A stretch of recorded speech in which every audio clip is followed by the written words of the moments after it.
and Telstra, bringing Australians closer. It's been a long time coming, but tonight, because of what we did on this day, in this election, at this defining moment, change has come to America. Barack Obama carries the hopes of so many on his shoulders. This morning on Sunrise, the reaction to that historic election result, the future direction for the US, what it means for Australia. This is a special edition of Sunrise. Live from Brecky Central, Kochie and Nat.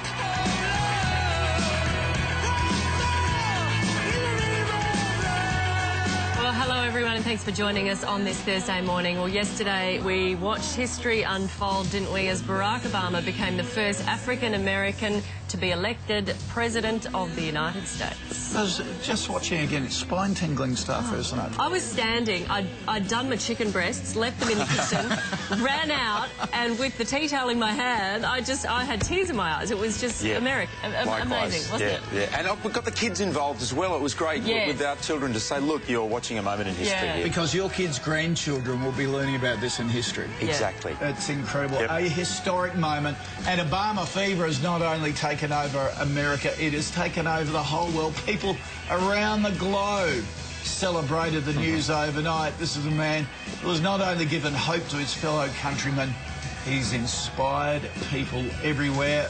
Kenya has declared a public holiday. How wonderful. We will have complete coverage throughout the morning, but first, let's go to the very latest news. Mel's not feeling too well today. We wish her well, and Simon has the news. Thank you, Kochie. Good morning, everyone. Well, as we have been talking about, Barack Obama is preparing to get to work as the first African-American president of the United States. Democrats across the US spent the night celebrating Obama's election victory. Outgoing President George W. Bush has offered his congratulations. I told the President-elect he can count on complete cooperation from my administration as he makes the transition to the White House. The 47-year-old, though, won't be inaugurated until January, but he's already hired a chief of staff and is preparing to move a transition team to Washington immediately. Sunrise weather, proudly brought to you by UltraTune, caring for your car. A weak ridge on the east coast will bring warmer northerly winds for New South Wales and Queensland, increasing temperatures with the possible showers and storms. A frontal system will trigger rain and showers inland. A cold front will produce more showers and storms in southern WA. So around the capitals today, Brisbane, morning rain and a late shower or storm. A sunny day for Sydney, 26 degrees. Fine in Melbourne, fine also in Canberra. Hobart, a few showers around. A hot one for Adelaide today. Perth, showers and a possible storm. Late showers and storms for Darwin. Still to come, an exclusive preview of Daniel Craig's new movie, Defiance. Oh, he's got another one out. Oh, yeah, he's a busy boy. James Tobin has the buzz a little later. But next, how Americans are celebrating the Obama win. We will cross live to the US when Sunrise continues.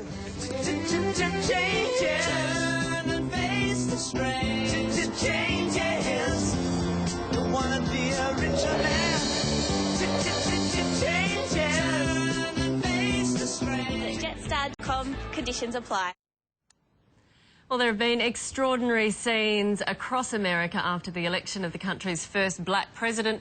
Barack Obama's supporters danced, cried and hugged each other when the result became clear.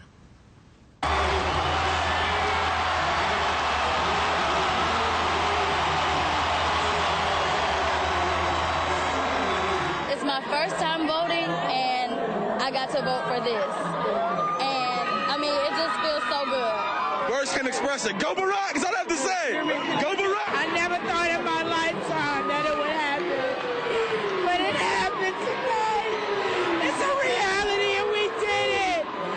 America is now more united.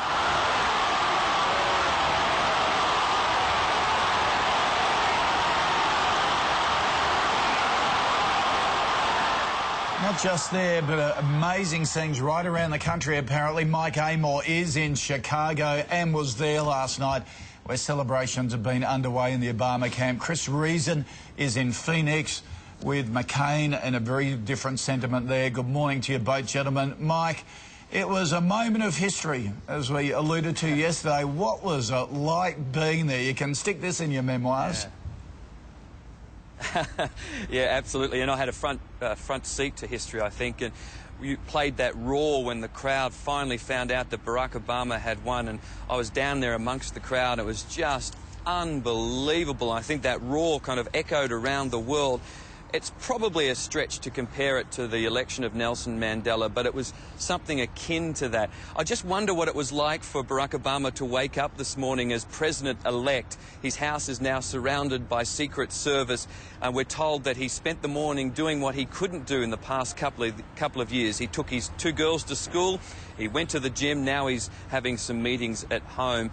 But, yeah, what a speech last night. It was truly inspirational. Let's have a listen to some of what he told the huge crowd here. If there is anyone out there who still doubts that America is a place where all things are possible, who still wonders if the dream of our founders is alive in our time, who still questions the power of our democracy, tonight is your answer. What a speech, Mike. The look on the faces of the people in that crowd, I gather they're still partying. Yeah, absolutely. I'm still in Grant Park, by the way, and I'm sure they had to sweep a few of the drunks out here afterwards. They partied long and hard. In fact, there were impromptu parties in the middle of the streets. People were pulling their cars over in celebrations. It was wild. Unfortunately, I had to go to bed. I was exhausted. But I think you might remember that Barack Obama mentioned that he that thanked his girls and said, look, as reward for everything, you can take a pet to the White House, a dog. Well, they had a poll today of pet owners around the country, and 40,000 people said that pet should be a poodle. So there you go. OK. A very different atmosphere, though, with John McCain and his supporters, Chris Reason. He was impressive in defeat, and he also gave a terrific speech. He did, didn't he, guys? I mean, it was full of that old-fashioned stuff, dignity, honour. It was from the heart, and he wholeheartedly congratulated Barack Obama for that historic win. In fact, a lot of people are saying it was one of the best speeches, if not the best speech, that Senator McCain gave in the 20-month campaign.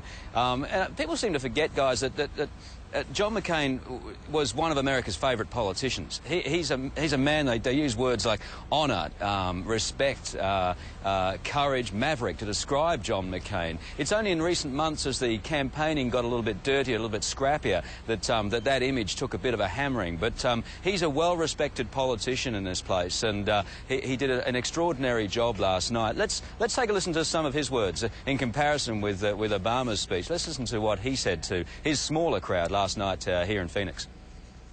I urge all Americans who supported me to join me in not just congratulating him, but offering our next president our goodwill and earnest effort to find ways to come together. Oh, well, they were both amazing speeches, and a day we will all remember. Mike and Chris, we'll check back with you a bit later. Thanks for that for now. OK, guys. Sure. Chris is going to get on his horse there by the look of it. I know. Like a John Wayne movie in the background, didn't it? Phoenix, Arizona. Later on Sunrise, we'll meet